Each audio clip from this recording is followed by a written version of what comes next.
Did you know? While Puella Magi Madoka Magica was intended to be as dark and violent as it would eventually become, it was not marketed as such before its release. To better conceal the dark themes and plot twists, the production team planned for the series to be advertised in an innocent and pure manner, typical of the genre.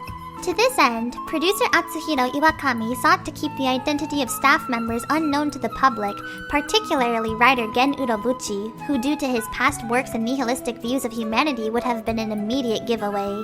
Apparently, after word inevitably got out, Urobuchi himself attempted his own form of damage control by stating to fans, "I have been entrusted with the formidable task of series composition and script for all episodes," followed by, "I will do my best to deliver a heartwarming, happy story to our viewers." But Urobuchi has an interesting sense of humor when it comes to dealing with his fans, and many prepared themselves for just the opposite. Continuing the charade as long as possible, right before the premiere of episode 3, he said, "Come on, we still haven't shown even a single scene with bloodshed yet." The tone of Madoka was so bleak that the director, character designer, and even the voice actors themselves were mortified at one point or another.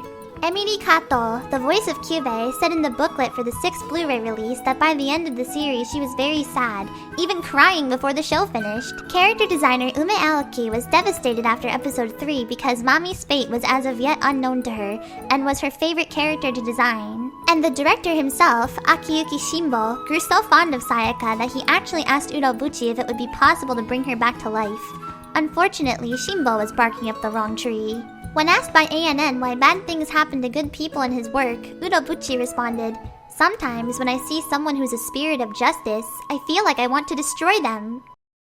Madoka features many references to Germany and German culture. The shopping mall that Madoka and Sayaka visit in episode 1 bears very heavy resemblance to the Weltstadthaus, a department store overlooking a major traffic artery in Cologne, Germany. Also in episode 1, the Anthonys or familiars can be heard speaking distorted German, talking about cutting these unknown flowers and presenting them to the queen. The various runes that appear during the show, oftentimes during fight sequences, are German cryptograms. For example, in the opening scene of the first episode, a cryptogram can be read that says Prologue im Himmel 2011 or Prologue in Heaven 2011. Prologue im Himmel is significant for a particular reason, as it is the title of the first scene to German writer Johann Wolfgang von Goethe's adaptation of the German legend Faust. Finished in 1931, the two-part play focuses on the eponymous character who is filled with regrets, lamenting about his life ending before it had truly begun. The opening scene to Prologue im Himmel itself shows the demonic Mephistopheles and God making a wager over the soul of Faust. While no direct official connection has been made between the two pieces of work, the connections between Homura, Kyubey, and Madoka strongly parallel the relationship between Faust, Mephistopheles, and God. The opening itself lends credence to these connections, not just due to the fact that Gertrude, the first witch, was thematically centered around the tragedy of Faust, but also because the ending of the prologue's title, 2011, could be implying that Madoka Magica was itself an adaptation of Faust. Even more on the creepy coincidence side of things, the editor of the Norton Critical edition of Faust, Cyrus Hamlin, died on January 19, 2011, the day before the airing of the infamous episode 3. Continuing on with the theme from Faust and German culture is the Walpurgisnacht, the witch that the magical girls were destined to fight. In the July 2011 issue of Megami, Urobuchi said that Walpurgisnacht combines with other witches in the same way that two tornadoes are able to combine and become larger.